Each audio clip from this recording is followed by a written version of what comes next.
All right, guys, so this is episode number 2 of 13 Minutes with Alexa. And as you can tell from probably how I look, I haven't been feeling well today, and I'm like fingers crossed that I'm not getting sick because I'm actually traveling on Thursday to Arkansas. I'm speaking on Thursday and Friday for a women's history event. Well, it's like Women's History Month, but it's more for women's empowerment. So definitely, like, please send me the good vibes that I'm not getting too sick because after that, I'm going straight to another city yet to be disclosed, and then another gig from there. So traveling for the next 12 days starting Thursday. So been resting a lot, but I wanted to come on live and talk about something which relates to why I'm sharing all my personal details. So yesterday, I got a DM from someone who's part of my community. Thank you guys so much. And all she sent me on Instagram DM was, she said, dude, I feel so bad. That's all she said was, dude, I feel so bad. And I looked at it, and the first reaction, first of all, let me preface this, that it's a person that I've talked to before through social, but I don't know personally, okay? Like, we don't know each other as an in-person relationship.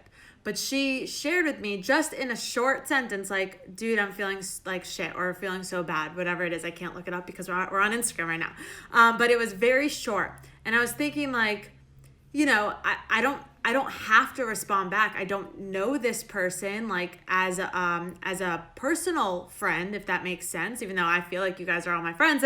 And that's the point. Like, I feel like, you know, she's part of my community and she supported me through social media, that like I can't just not respond because I know what it feels like not to feel well. And I didn't know what was going on in her life. So all I responded back was, and I remember I was like going to it was yesterday, and I had in between different phone call meetings and whatever I was doing. And I responded, I'm so sorry to hear that, sad face. And that's all I said and it literally took me about 3 seconds. And she responded, thank you so much for responding. You inspire me to keep going. Thank you for giving a shit.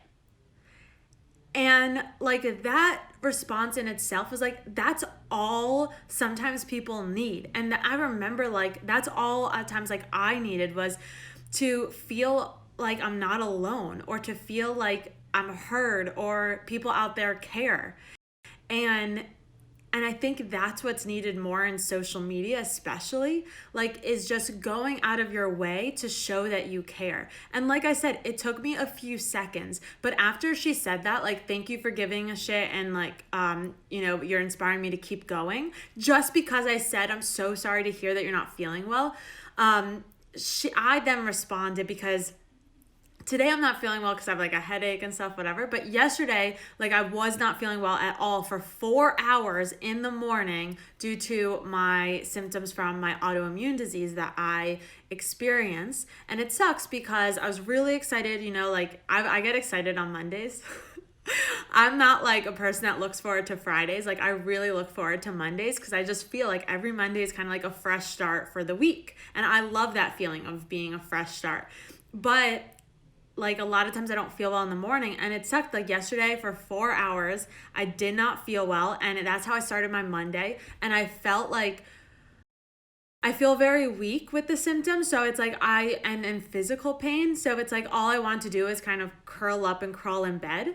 But I didn't. I went back to my office and I still got work done because people are counting on me. I have people that work for me that are counting on me. And, you know, I have a lot of things that I care about that I'm working on. And so I decided to share that with this person through DM. And because I felt like, you know, she shared with me, she didn't share why she wasn't feeling well, but she shared to a random person that she's not feeling well. And I felt like, maybe by me like relating in some way and being vulnerable, it will help her more. And all I said was like, after she said like, thank you for giving a shit, I said back like, I wasn't feeling well for 4 hours this morning. I don't know what you're going through, but I just want you to know that like you're not alone, and don't give up. And she was so grateful for that answer and for that time. And I think that's really like, if anything, I mean, my autoimmune disease and my current situation with my health and everything, like, and my near death experience, it taught me so much, but it's also made me such like a more empathetic person, because it's not just being compassionate for others, but like I can feel in their shoes, because I remember like when I wasn't where I am today. Like, yeah, I have days where I'm off and like not feeling well, but I'm way more able to like handle it, and I'm in a much better like place health wise than I used to be. And when I used to be like really sick day in and day out, where I was like too sick to even leave my apartment, let alone work on my dreams or anything like that, or like go out and travel and be a public speaker, it was during times when like I felt so alone, because I felt like no one was like reaching out to like come over and watch a movie or just say like they care. And that's kind of why I turned to social media and started, yes, hi Chapman, the evening with Alexa. That's why I started sharing through Periscope when I did the live videos, because I needed someone to just listen to me and kind of like show up and feel like they care. And so that's something that I'm super grateful for, because I don't think enough people can, and I don't think it's people's like fault in a sense, but I do feel like experiences help you feel more for others, and that's different experiences, right? Like if you've gone through a certain death of a close family member, you're going to be more empathetic towards someone else that's dealing with that, because you have been through that, through their shoes. And I don't think enough people are being like vulnerable and open about it, because it's more than just showcasing the best of yourself, but it's showing like, hey, like I'm still chasing after my dreams, but at the same time I'm still going through challenges. And being vulnerable and open is actually, I think, a better way to connect. And so going back to this story and like why I'm sharing this is just from her saying, like, DMing me, a stranger in a sense, like I feel so bad, and not me just saying like I'm so sorry to hear that. She all just that one word. I mean, I didn't even have to share more, but just that one word showing like, wow, this person actually cares. It meant something to her. And I want like more people. I believe that we can really make a difference by showing up for others, by being vulnerable. Yes. Hi, Derek. So true. I can relate to people going through real hard times because I have myself. Exactly. And I think that's such a big strength. And that's why, I mean, people say vulnerability is a strength, but it's really just because you being able to put yourself in other people's shoes is a huge strength. And that could be used for a million different things, not just like being there for someone in kindness or anything, but it's working a different level of perception. It's being where you are in your life and being able to perceive from someone else's point of view. Like that is a huge strength. And kind of just thought about that on the spot. But think about that. Like even in a career sense, like if you're able to sit at a pitch, right? Like, or in a boardroom or in a meeting, and you're able to put yourself in the shoes of the person that's competing for like a job, or you guys are like going towards a different solution, and you're able to see where they come from, I can guarantee you're going to be a better leader, or you're going to be able to discover a better solution that is able to mold your point of view as well as their point of view. And so it's again like changing your perception around your challenges and being open and vulnerable, sharing them with others. And if someone reaches out to you, Like, don't fear that conversation around something that is close to you or personal.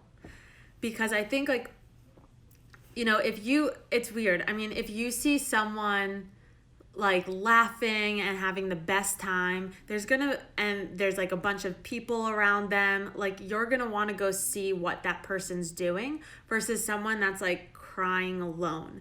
And it's not that you might go up to this person and say like, hey, are you okay? And then they're like, yeah, I'm fine. And then you walk away because it's awkward and it's like, I don't know what to do, And I experienced that with even some of my closest friends when I was going through a hard time.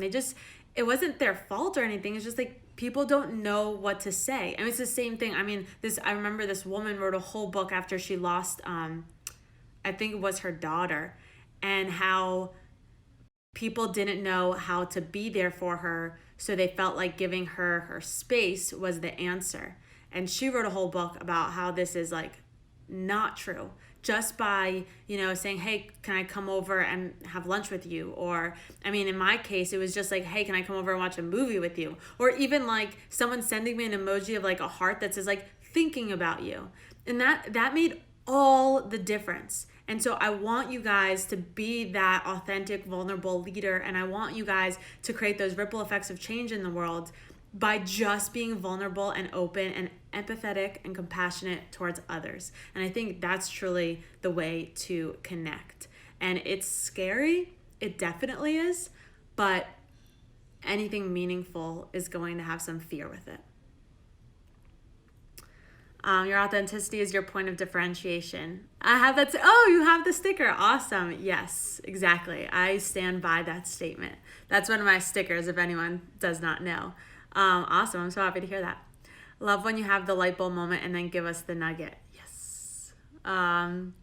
She appreciated the reach out. Definitely. Hi, Alexa. Love this video and your message. Thank you, Crystal. Nice to see you on here.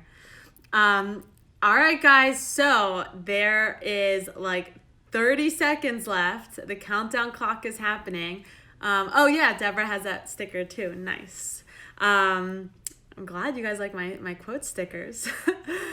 So thank you guys so much for tuning in with 13 Minutes with Alexa. And I am challenging all of you to reach out to someone that you may feel intuitively needs someone to just say, hey, I'm thinking about you. Hey, you're not alone. Hey, like, are you okay? And those little words can and go a lot. And from someone who was there before in those shoes, like it means so much. The timer. It means so much to have someone reach out like that. And it doesn't take a lot of effort, but it can mean the world. And you never know how you may be saving their life. Thank you, guys. All right, so the 13 minutes is up. I said 13 minutes with Alexa. Thank you guys so much. This is episode 2. I will post the replay from yesterday's on IGTV if you didn't catch it. And today, this one will be up for 24 hours and then it will be posted on IGTV if you didn't catch it. But make sure to turn on my notifications. If you go to my profile, you click up here and then turn on the notifications because I will be coming live every day, but the timing will change just based on my travel schedule. But you can bet you will see me tomorrow with another topic. Thank you guys so much and have a good night, good morning, wherever you are. Make it amazing. And let me know what happens if you fulfill this challenge. All right. Bye, everyone.